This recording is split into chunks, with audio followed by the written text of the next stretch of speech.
Oh gosh. That one was funny, I have to admit. Oh, the famous Kipling pull-up. I have to pause it on this one. Okay, obviously too heavy. And he needs a second. Oh my gosh. Hi, I'm Simone, in-home and virtual personal trainer. So I decided I was going to react to some like at home and gym fitness fails because I don't know, it just seems fun. So I'm using Zoom. I'm going to share my screen and we are going to go to YouTube and take a look at some videos. Because I've seen other people do this. Yeah, just like reacting to things. I just wanted to give my own professional opinion. So I just typed in home workout fails. So we're going to look at these together. Oh, wait, this one looks pretty good. Let's check this one out. Oh my goodness. I'm not going to share the sound just because I don't want any copyright issues.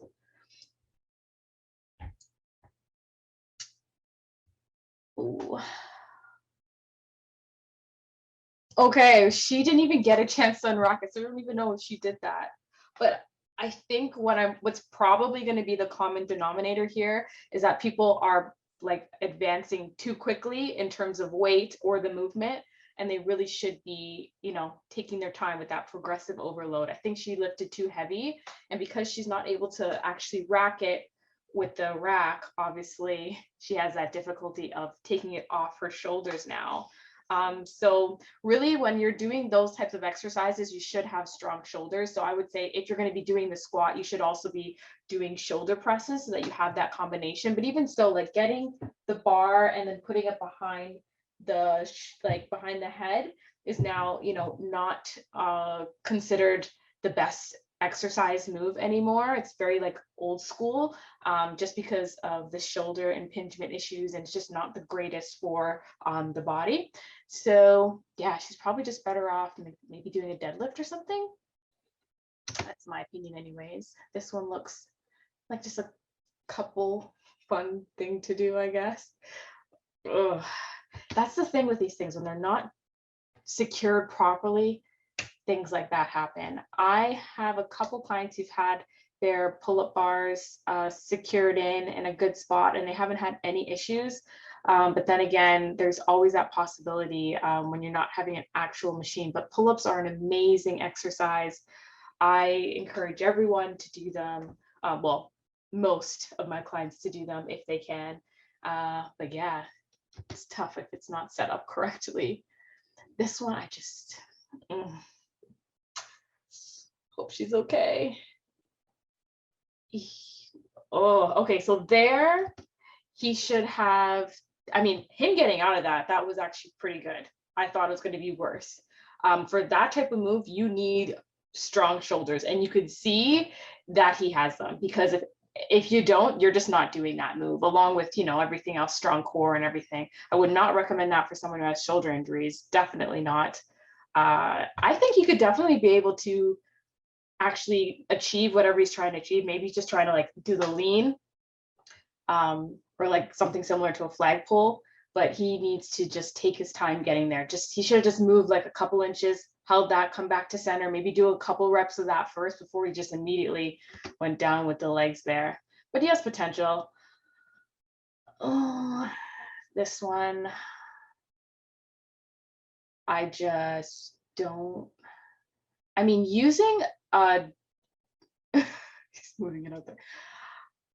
Okay, so when it comes to using non-traditional weights, like using something else, like let's say a jug of water or a bag of rice or a sack of potatoes as a substitute for weights, is totally fine. I just find it's best to have something that has a handle, but there's no denying the fact that getting actual exercise equipment is going to be the best option for you, because it's made for that ergonomically, biomechanically, everything. I just don't understand why he's lifting her up too. I guess that's his way of adding extra weight, but it's just not going to be even, because this weight here is more centered. Well, luckily she didn't fall. Oh my God. He has a spotter and his spotter can't even lift it. Oh, okay, so he's gonna teeter. Yeah. Oh God. Thank goodness he's okay. I mean, he looks okay. That is one way to get out of it when you find the bar stuck on your chest like that. But really, if he can't even do one rep of that, what was he doing in the previous set? Again, it just comes back to that progressive overload and like starting off. You don't want to start off with failure. You want to get to failure in like the last 2 reps, let's say, or the last rep. But that seemed to be like his first set and he was already at failure. So he went too heavy there. His spotter could have done a better job. Yeah, definitely. He could have maybe lifted it up this way, one hand under, one hand over. That's known as like the strongest grip that we can achieve by having the hands like that. I've done it a couple times where I found it just didn't feel good. It actually hurt one of my elbows. It took some time to heal. But everyone's different. Maybe others would be more comfortable there, or maybe should just went underhand. Or did he go underhand? I don't remember. How did he try to spawn him? Okay, so he was under. Maybe he should have just been over because that might have been a stronger grip. But either way, it was clearly too heavy for the both of them. Instead of him taking off the weight, because obviously that is pretty, like it put him in a pretty dangerous situation because that teeter totter like automatically happens. He's tipping. He should have let the bar stay there. Don't try to push it back up because he doesn't have it in him. And then kind of rolled it down so it sat on his hips, and then come up that way, and then stand up. Here, I'll like show you. I have this broomstick that I use sometimes. So you should just let it be here, and then as he's lying back, let it go down, and then get up, and then drop the barbell that way. That probably would have been the safest thing for him to do instead of this. But let's see if he's okay. Oh, yeah. And you could see it dropped on the other one. So he didn't have on the clips at all, which can sometimes actually work in your benefit. Good form with those pull-ups. Yeah, that's the thing. This surface wasn't stable to begin with. And here is a piece of equipment that you probably shouldn't be using. But I will say this.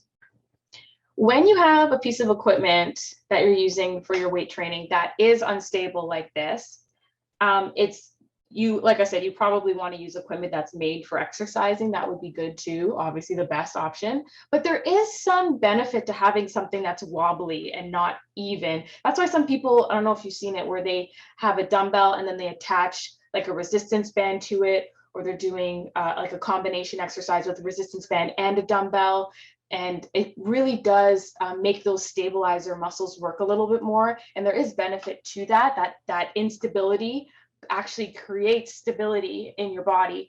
But yeah, this is just not the best piece of equipment. I hope it doesn't hit her in the face. Yes, queen, work it. Oh, you should have had the safety clip. You want to clip that on you at all times whenever you go on the treadmill. You just have to get in that habit, because if you don't and you fall, that treadmill's still going. I don't think he had it on, but let me just double check. Yeah, no, it wasn't attached. It's over here and it should have been clipped onto him. Keep working though, keep trying again. He's actually pretty lucky, I think.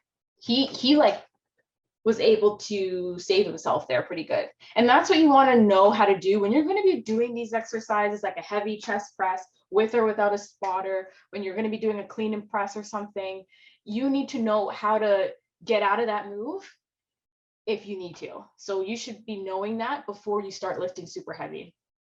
And again, this just looks like he lifted too heavy. Should have just started off a little lighter, worked his way up, seeing how many reps you can do there. If it is like a power move you're going for though, and you're just trying to do 1 rep, then yeah, this is the risk that you're going to be taking. Let's see. Yeah, he seems fine. And this brace, by the way, I'm glad that he's wearing that so I can talk about it a little bit more.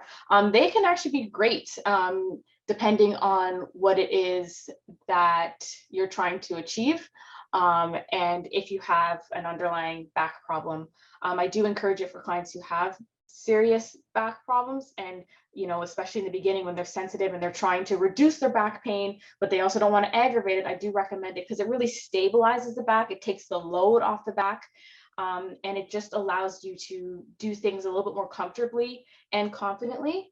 But the problem is you just don't want to rely on it, because whenever you have a brace, whether it's a back brace, an elbow brace, a wrist, knee, whenever you wear them for extended periods of time, you are actually encouraging muscle atrophy. I never say it right, but those muscles are going to weaken, and not just the muscles, but the ligaments and joints. Don't forget, when we're exercising, we're not just strengthening the muscles, but everything else in the body too, the nervous system, the ligaments, the joints, everything. So yeah, they're good. And in this case, it's good that he's wearing it, because it might have prevented, any potential strain on the back, but I don't know, we'll see how he feels tomorrow. I mean, it's not stable. Wait a minute. He had a bed to fall onto. It's like he's used to this happening. Just get a proper secure one. I have 2 clients who have it, and it's I don't know how expensive they are, but they work really well, and it allows you to take that bike on the road or to just have it like in the house or outside on the deck. Okay, I'm guessing he's gonna fall. Oh, that one was a little bit more of a hard one. Okay, so this is a good time to be using the back brace. What is this? So he has like I'm just gonna move myself over here. He has a bunch of weights on a chair. Why not just do a sumo squat if he's gonna do it like this, or just get like a heavier, or like get a kettlebell, or get a couple kettlebells. I don't get this one. But I see what he's trying to do. I just don't think this is the best way to do it. But his form looks good. I'll give him that.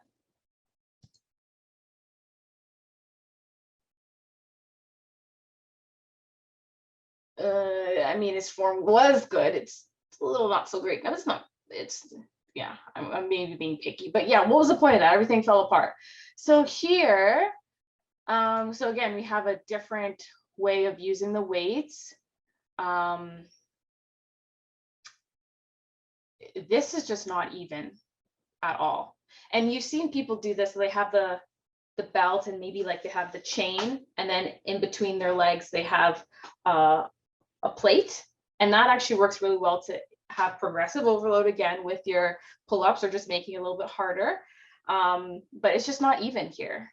And it's interesting to me how sometimes we're the ones creating our own muscle imbalances, and this is one way that he could encourage that if this is something he does on a regular basis.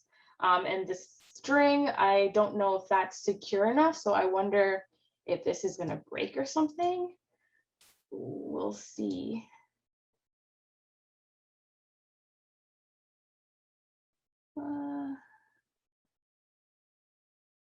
Okay. I've heard of people doing it on the door frame. Oh, well, I guess you shouldn't do it that way. I mean, look at this. This is just, you can already see something's going to break here. You just should not be using this type of chair. It's just not made for this. Yeah. Interesting that he has a back brace in this position as well. But that's fine. You just have to be mindful. You may need it, you may not, and just don't rely on it if you don't need to, because you want to be using those muscles, and a back brace can actually make things worse. So let's say you have pain on the right side. By using that brace, it may just shift the pain over to the left. And I mean, that's just not what you're going for. You're trying to feel better, not worse. And you want to be doing exercises that just don't aggravate the back. So, oh gosh. That one was funny, I have to admit. Oh, the famous Kipling pull-up. I have to pause it on this one. Okay, so this was a pull-up created by, starts with the C. It's not it's CrossFit. Yes, CrossFit, which is a gym that's fairly popular, a gym franchise, or just a gym. I think they were based in the States, and they've really expanded, become a well-known name. Yeah, this exercise has quite a bit of controversy behind it, and rightfully so. The movement itself, to me, is just not something I would recommend to my clients or anything I would do myself, just because of that flexion and extension of the spine in such an aggressive manner. And then to me, it just seems like there's so many types of pull-ups out there, variations that you can do that will provide you with way better benefits and without that such a high risk reward. So you can do the pull-up side to side. You can do the stationary pull-up here. You can also do like the scapular retraction pull-up where you have the arms up here and then you just go like this. So moving the shoulder blades together. This type of move, I just don't see a huge benefit behind. I feel like if you're going to be doing this, you're definitely at the level of maybe an athlete, and you can take that risk of performing such an exercise because you've strengthened everything and you've gone to every extent of an exercise, and this is just something you want to throw in there to try. Yeah, but I mean, I've seen gymnasts do exercises like this. I just personally, and I train just like the average population, people who want to lose weight, get stronger. People as it is are struggling with the basic pull-up, okay? Most people cannot do like 10 pull-ups in a row, let alone one pull-up.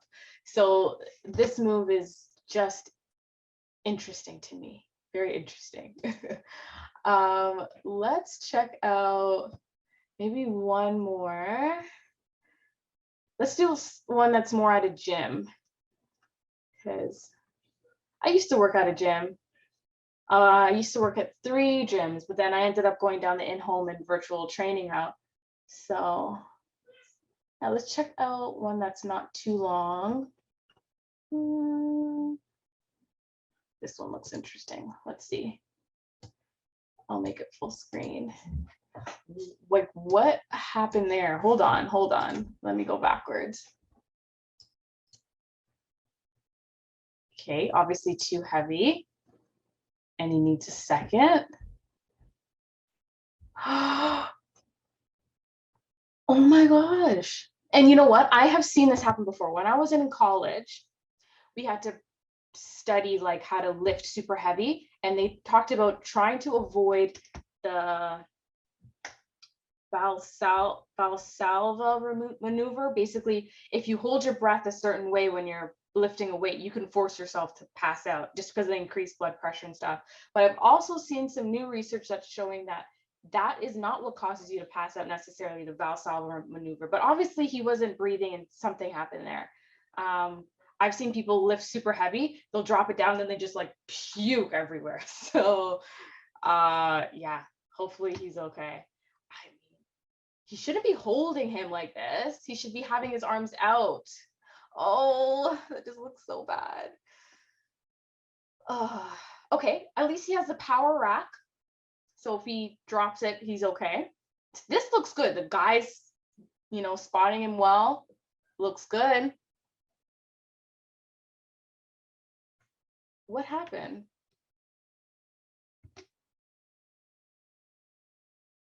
And maybe you should be a little bit more forward, like get in there. I feel like so many people spot shyly, they're like over here, but like get down, prepare your legs, prepare your upper body. Like you have to look at it as he could fail any moment, any rep, any time. Like be ready. But I think a shoulder maybe popped out or something. I don't know what happened there. Okay, well, he should be sitting this way, not that way, because the bench is just not able to withstand that weight that way. Let me check out that move he was doing.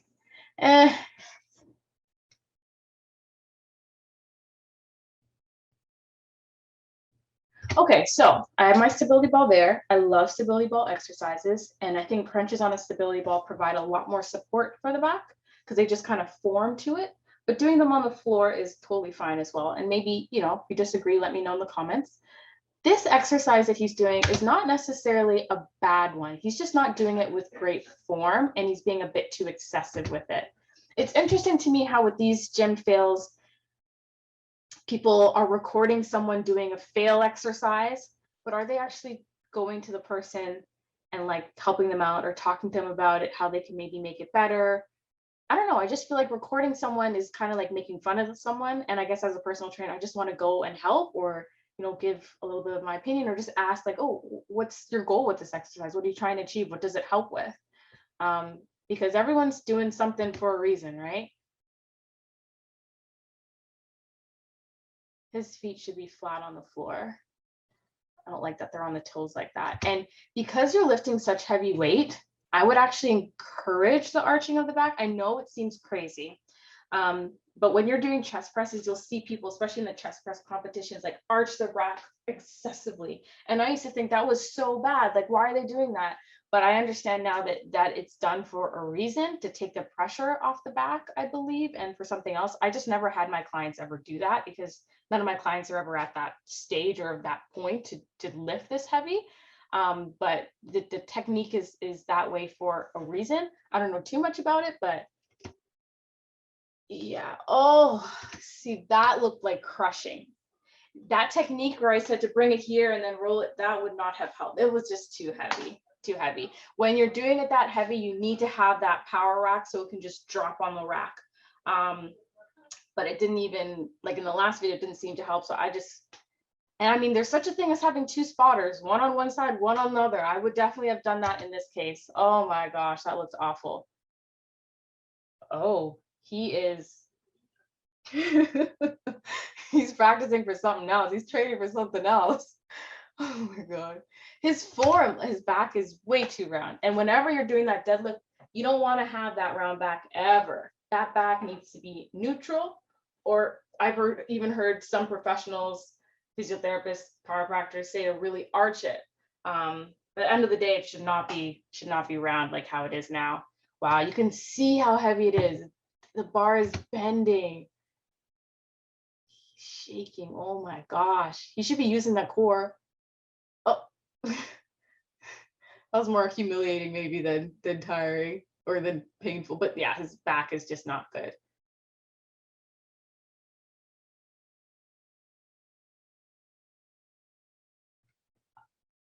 I don't. That one I didn't know to say. This one, hey, actually, I bet you even the person recording this doesn't know how to row properly, because I used to work at Orange Theory Fitness and they taught us proper rowing form. And most people, like 99% of people, do not do it correctly. To this day, I've never seen anyone hop on a rowing machine and do it properly. It's there's a certain technique to it. Definitely. That's not correct though, for sure. This is unique. Wow. This exercise is a good exercise, the fly. Oh, but that's not good. I hope he was okay. Oh my God, these are getting crazy. And I'm sure we're probably going over a good amount of time here. What the heck? But I think she was using it in a way that you're not really meant to use it. Let me go back. Okay, this is the last clip. Yeah. Yeah, that's the thing. So there's a lot of people who I've seen in the gym who are using certain pieces of equipment for not the intended purpose. Like, I don't know if you've seen the assisted pull-up machine. So you have the pull-up machine, then you put your knees on a pad and you pull yourself up. I've seen people put their feet on that pad and like just push it down. And it's a great leg workout, but at the same time, you have to be knowing you're taking a risk because you're using an piece of equipment, not the way it's intended. And things can happen when you do that, like this. Oh my gosh. And the guy's just like, oh, what? He's continuing on. He's not even stopping. Oh, wow.